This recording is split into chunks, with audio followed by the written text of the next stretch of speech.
Okay, the barbell bent over row is a horizontal pulling exercise. So let's go through the setup and then go through some of the key points performance in the movement. And then again, we'll dive into some of the common mistakes that we see in the bent over barbell row. So your feet should be about hip width apart. Your hands should be outside of your shoulders.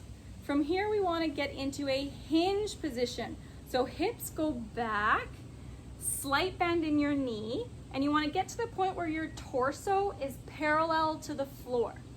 Okay, so maintaining that hinge position. You should feel that tension in the back of your legs. Maintain a neutral spine, head, neck, shoulders, lower back. Arms are fully extended.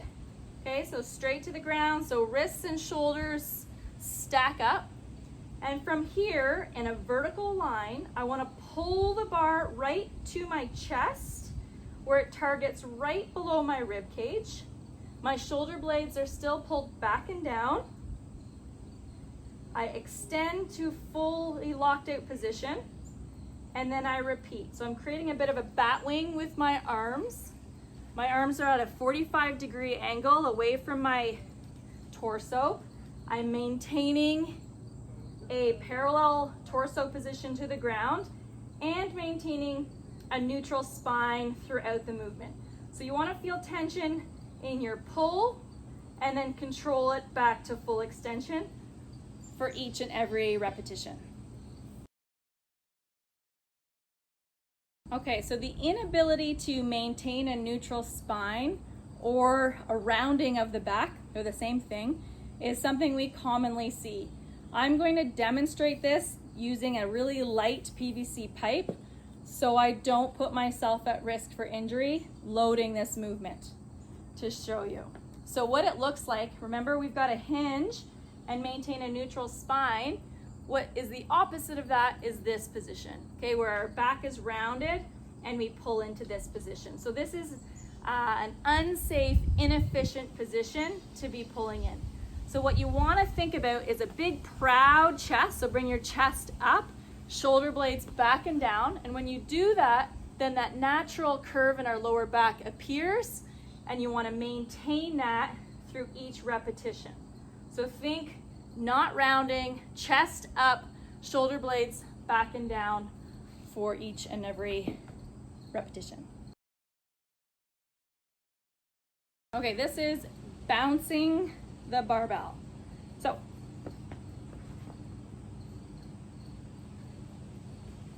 from the front.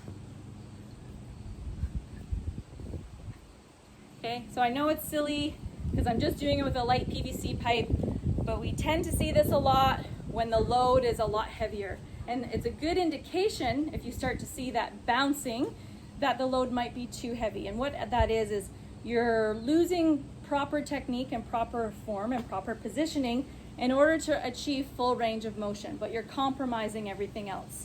So the best bet is to just reduce the load to ensure you've got a controlled pull and extension in each movement while maintaining a neutral spine and ensuring you're hitting the right target in each and every rep.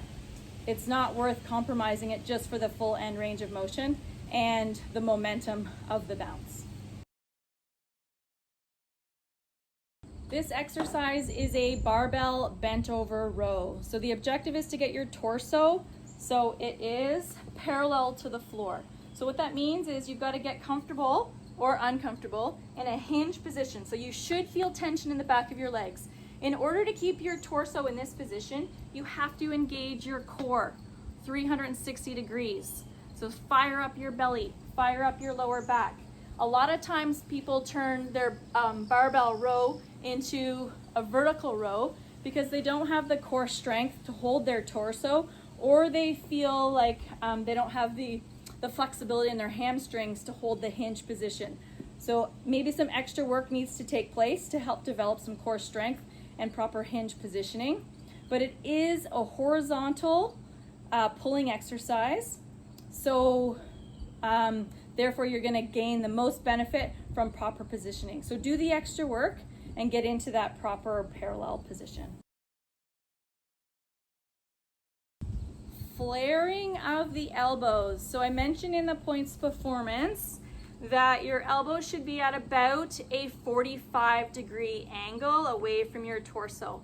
Flaring of the elbows looks like this. So your shoulders are sort of dumping forward. So the thing you want to think about here is shoulder blades back and down and keeping your elbows behind you in sort of a bat wing motion versus at a 90-degree angle where your elbows are coming up near your ears. So squeeze them back down, shoulder blades back and down, create that bat wing positioning to avoid the elbow flare.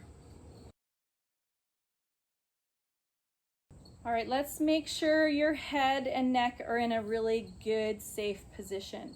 So there should be a line from your hips to your shoulders to your head, nice and straight, even in a parallel to the ground torso position, okay? So what sometimes can happen is we wanna look this way, but what that means is I no longer have a straight line, there's a gap. So I don't have a nice, safe, neutral spine. So you wanna kind of change your gaze so it's slightly in front of you, keep that neutral spine before you do any pulling. Another thing to think about is just kind of hold that invisible tennis ball in your neck. Don't let it drop to ensure you keep that neutral position with your head.